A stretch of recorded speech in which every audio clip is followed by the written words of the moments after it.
ಚಾಮರಾಜನಗರ ಕ್ಷೇತ್ರದಿಂದ ಕೈ ಅಭ್ಯರ್ಥಿ ಹೆಸರು ಪ್ರಕಟ ಆಗಿದೆ. ಕಾಂಗ್ರೆಸ್ ಅಭ್ಯರ್ಥಿಯಾಗಿ ಸುನಿಲ್ ಬೋಸ್ ಹೆಸರು ಘೋಷಣೆಯಾಗಿದೆ. ಸಿಎಂ ಕ್ಷೇತ್ರದಲ್ಲಿ ಸಚಿವ ಎಚ್.ಸಿ. ಮಹದೇವಪ್ಪ ಪುತ್ರ ಕಣಕ್ಕಿಳಿತಾ ಇದ್ದಾರೆ. ಏಪ್ರಿಲ್ 3ನೇ ತಾರೀಕಿನಂದು ನಾಮಪತ್ರ ಸಲ್ಲಿಕೆ ಮಾಡಲಿದ್ದಾರೆ. ಸಿಎಂ ಡಿಸಿಎಂ ಕೂಡ ಇದರಲ್ಲಿ ಭಾಗಿಯಾಗಲಿದ್ದಾರೆ.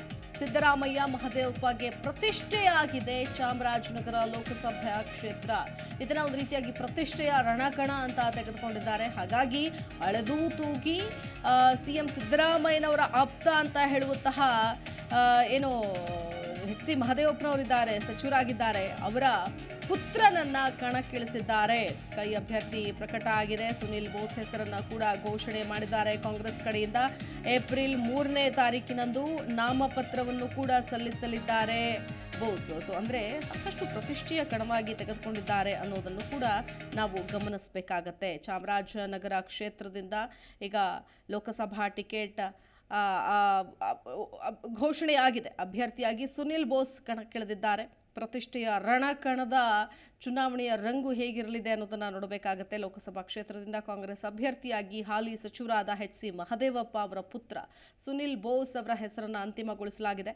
ಮೈಸೂರು ಜಿಲ್ಲಾ ಕಾಂಗ್ರೆಸ್ ಸಮಿತಿ ಬಗ್ಗೆ ಅಧಿಕೃತವಾಗಿ ಘೋಷಣೆಯನ್ನು ಕೂಡ ಹೊರತುಪಡಿಸಿದೆ. ಚಿಕ್ಕಬಳ್ಳಾಪುರ ನೋಡಿ, ಒಂದು ಕಡೆ 4 ಕ್ಷೇತ್ರವನ್ನು ಅಭ್ಯರ್ಥಿಗಳಿಗೆ ಬ್ಯಾಲೆನ್ಸ್ ಉಳಿಸ್ಕೊಂಡಿದ್ರು. ಸೊ ಇದೀಗ ಅಂತೂ ಇಂತೂ ಅಳೆದು ತೂಗಿ ಅಭ್ಯರ್ಥಿಗಳ ಘೋಷಣೆಯಾಗಿದೆ. ಆದರೆ ಕೋಲಾರವನ್ನು ಮಾತ್ರ ಪೆಂಡಿಂಗ್ ಇಟ್ಕೊಂಡಿದ್ದಾರೆ. ಸೊ ಕೋಲಾರದಲ್ಲಿ ಇನ್ನೂ ಕೂಡ ಘೋಷಣೆ ಆಗಿಲ್ಲ ಅನ್ನೋದನ್ನು ನಾವು ಗಮನಿಸಬೇಕಾಗತ್ತೆ. ಸೊ ಕೋಲಾರದಲ್ಲಿ ಯಾರು ಅನ್ನೋದು. ಆದರೆ ಚಾಮರಾಜನಗರಕ್ಕೆ ಈಗ ಅಭ್ಯರ್ಥಿಯ ಘೋಷಣೆ ಅಂತಿಮವಾಗಿದೆ. ಇದೇ ವಿಷಯಕ್ಕೆ ಸಂಬಂಧಪಟ್ಟಂತೆ ಮತ್ತಷ್ಟು ಡೀಟೇಲ್ಸ್ ಕೊಡ್ತಾರೆ ನಮ್ಮ ಪ್ರತಿನಿಧಿ ಸುರೇಂದ್ರ. ದೂರವಾಣಿ ಸಂಪರ್ಕದಲ್ಲಿ ಜಾಯ್ನ್ ಆಗ್ತಾರೆ. ಸುರೇಂದ್ರ, ಅಂತೂ ಇಂತೂ ಮತ್ತೊಬ್ಬ ಸಚಿವರ ಪುತ್ರನಿಗೆ ಟಿಕೆಟ್ ಕೊಟ್ಟಿದೆ ಕಾಂಗ್ರೆಸ್ ಕೈಪಡೆ. ಸೊ ಯಾವ ರೀತಿಯಾಗಿ ರಣತಂತ್ರವನ್ನ ರೂಪಿಸ್ತಾ ಇದ್ದಾರೆ ಅಂತ?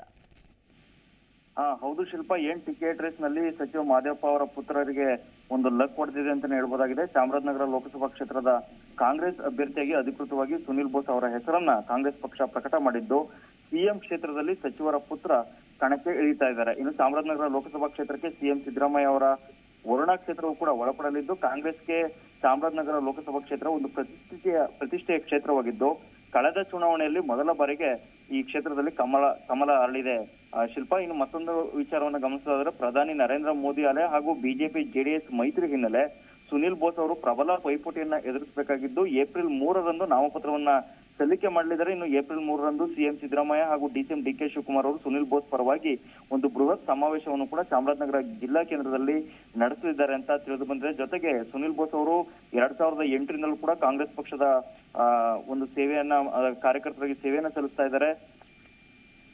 ಮತ್ತೆ ನಂಜನಗೂಡು ಹಾಗೂ ಹುಣಸೂರು ಉಪಚುನಾವಣೆಯಲ್ಲೂ ಕೂಡ ಕಾಂಗ್ರೆಸ್ ಪಕ್ಷದ ಗೆಲುವಿಗೆ ಓಡಾಡಿದ್ರು. ಈಗ ಸಚಿವರ ಪುತ್ರ ಆಗಿರತಕ್ಕಂಥ ಸುನಿಲ್ ಬೋಸ್ ಅವರು ಅದೃಷ್ಟ ಪರೀಕ್ಷೆಗೆ ಇಳಿದಿದ್ದು ಒಂದು ಪ್ರಬಲ ಪೈಪೋಟಿಯನ್ನ ಎದುರಿಸಬೇಕಾಗಿದೆ ಶಿಲ್ಪ.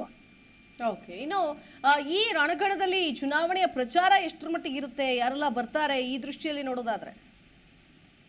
ಏಪ್ರಿಲ್ ಈಗಾಗಲೇ ಸುನಿಲ್ ಬೋಸ್ ಅವರು ಹನೂರು, ಕೊಳ್ಳೇಗಾಲ ಹಾಗೂ ಚಾಮರಾಜನಗರ ಗುಂಡ್ಲುಪೇಟೆಯಲ್ಲಿ ಕಳೆದ 2 ದಿನಗಳಿಂದ ಘೋಷಣೆಗೂ ಮೊದಲೇ ಪ್ರಚಾರವನ್ನು ಕೂಡ ಆರಂಭ ಮಾಡಿದ್ರು. ಜೊತೆಗೆ ಸುನಿಲ್ ಬೋಸ್ ಅವರ ಪರವಾಗಿ ಜಿಲ್ಲಾ ಉಸ್ತುವಾರಿ ಸಚಿವ ಕೆ ವೆಂಕಟೇಶ್ ಹಾಗೂ ಸುನಿಲ್ ಬೋಸ್ ಅವರ ತಂದೆ ಹಾಗೂ ಮೈಸೂರು ಜಿಲ್ಲಾ ಉಸ್ತುವಾರಿ ಸಚಿವ ಎಚ್.ಸಿ. ಮಹದೇವಪ್ಪ, ಸಿದ್ದರಾಮಯ್ಯ ಅವರ ಪುತ್ರ ಯತೀಂದ್ರ ಸಿದ್ದರಾಮಯ್ಯ ಈಗಾಗಲೇ ಮೊದಲ ಹಂತದ ಪ್ರಚಾರ ಸಭೆಯನ್ನ ನಡೆಸಿದ್ದಾರೆ. ಚಾಮರಾಜನಗರ ಜಿಲ್ಲೆಯ 4 ವಿಧಾನಸಭಾ ಕ್ಷೇತ್ರಗಳಲ್ಲಿ ಈಗಾಗಲೇ ಕಾರ್ಯಕರ್ತರ ಸಭೆಯನ್ನ ನಡೆಸಿದ್ದಾರೆ. ಆದ್ರೆ ಏಪ್ರಿಲ್ 3ರಂದು ನಾಮಪತ್ರ ಸಲ್ಲಿಸುವಂತ ದಿನ ಸಿಎಂ ಸಿದ್ದರಾಮಯ್ಯ ಹಾಗೂ ಡಿಸಿಎಂ ಡಿ.ಕೆ. ಶಿವಕುಮಾರ್ ಅವರು ಒಂದು ಬೃಹತ್ ಸಮಾವೇಶವನ್ನ ಚಾಮರಾಜನಗರ ಜಿಲ್ಲಾ ಕೇಂದ್ರದಲ್ಲಿ ನಡೆಸಲಿದ್ದು, ಈಗಾಗಲೇ ಅದಕ್ಕೆ ಸಕಲ ತಯಾರಿಯನ್ನು ಕೂಡ ಮಾಡಿಕೊಳ್ಳಲಾಗಿದೆ. ಅಂದಿನಿಂದ ಮತ್ತಷ್ಟು ಚುನಾವಣಾ ಕಣ ರಂಗೇರುತ್ತೆ ಹಾಗೂ ಸಿಎಂ ಸಿದ್ದರಾಮಯ್ಯ ಅವರ ಕ್ಷೇತ್ರ ಒಳಪಡಲುವುದರಿಂದ ಕಾಂಗ್ರೆಸ್ ಅನ್ನ ಈ ಬಾರಿ ಗೆಲ್ಲಿಸಲೇಬೇಕಾದಂತ ಒಂದು ಹಚಿಕತ್ತು ಸಿಎಂ ಸಿದ್ದರಾಮಯ್ಯ ಅವರಿಗಿದೆ. ಜೊತೆಗೆ ಮೊದಲ ಬಾರಿಗೆ ಕಮಲ ಅರಳಿರೋದ್ರಿಂದ ಆ ಪಟ್ಟವನ್ನ ಉಳಿಸ್ಕೊಳ್ಳೋದಕ್ಕೂ ಕೂಡ ಬಿಜೆಪಿ ಅಷ್ಟೇ ಪ್ರಬಲ ಪೈಪೋಟಿಯನ್ನ ಕೊಡ್ತಾ ಇದೆ. ಹೇಳ್ಬೇಕು ಅಂತಂದ್ರೆ ಚಾಮರಾಜನಗರ ಲೋಕಸಭಾ ಕ್ಷೇತ್ರದಲ್ಲಿ 8 ವಿಧಾನಸಭಾ ಕ್ಷೇತ್ರಗಳು ಒಳಪಡಲಿದ್ದು,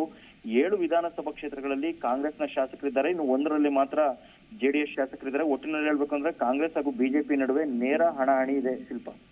ಓಕೆ, ಧನ್ಯವಾದ ಸುರೇಂದ್ರ ಡೀಟೇಲ್ಸ್ಗಾಗಿ. ನೋಡಿ, ಟಿಕೆಟ್ ಘೋಷಣೆಗೂ ಮುನ್ನವೇ ಈಗಾಗಲೇ ಪ್ರಚಾರ ಸಭೆಯನ್ನು ಆರಂಭ ಮಾಡಿದ್ರು ಇದೇ ಸುನಿಲ್ ಬೋಸ್ ಅವರು. ಅಂದರೆ ಟಿಕೆಟ್ ಸಿಕ್ಕೇ ಸಿಗುತ್ತೆ ಅನ್ನೋ ಒಂದು ಕಾನ್ಫಿಡೆನ್ಸಲ್ಲಿ ಇದ್ರು. ಎಲ್ಲ ಸಚಿವರ ಮಕ್ಕಳಿಗೂ ಕೊಟ್ಟಿದ್ದೀರಿ, ನನ್ನ ಮಗನಿಗೆ ಯಾಕಿಲ್ಲ ಅಂತಿದ್ರು, ಪಟ್ಟು ಹಿಡಿದಿದ್ರು ಮಹದೇವಪ್ಪ. ಹಾಗಾಗಿ ಒಟ್ಟಾರೆಯಾಗಿ 8 ವಿಧಾನಸಭಾ ಕ್ಷೇತ್ರಗಳನ್ನು ಒಳಗೊಂಡಂತಹ ಚಾಮರಾಜನಗರ ಲೋಕಸಭೆ ಕ್ಷೇತ್ರದಲ್ಲಿ ಕಾಂಗ್ರೆಸ್ ಪ್ರಾಬಲ್ಯ ಇದೆ. 7 ಜನ ಶಾಸಕರು ಕಾಂಗ್ರೆಸ್ನವರಿದ್ದಾರೆ ಅನ್ನೋದು ಇಲ್ಲಿ ದೊಡ್ಡ ಮಟ್ಟದ ಹಿಡಿತಾ ಇದೆ. ಸೊ ಏನಾಗತ್ತೆ ಚುನಾವಣಾ ರಣಕಣ ಅನ್ನೋದನ್ನ ಕಾದು ನೋಡಬೇಕಿದೆ.